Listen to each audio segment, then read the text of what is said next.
आपल्याला मदत करतील. आणि पोषण द्रव्यांचं संतुलन व्यवस्थित राखणं या काळामध्ये खूप महत्वाचं आहे. या काळामध्ये आपल्याला एक समान फूट मिळण्यासाठी काही खतं आपल्याला त्या ठिकाणी नत्रयुक्त खतं साधारण 25 ते 30 दिवसापर्यंत छाटणीनंतर आपल्याला देणं गरजेचं आहे, जेणेकरून विगर आपला मेंटेन ठेवायचा आहे आणि चांगल्या स्वरूपाची फूट आपल्याला मिळवायची आहे.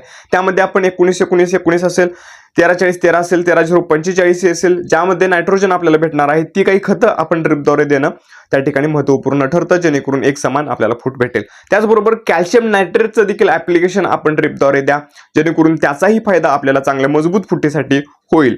या काही बेसिक गोष्टी आहेत, हे आपण लक्षात ठेवून जर काम करत राहिलात तर त्या ठिकाणी आपल्याला खूप महत्त्वपूर्ण हे काम जाणार आहे, सोपं जाणार आहे.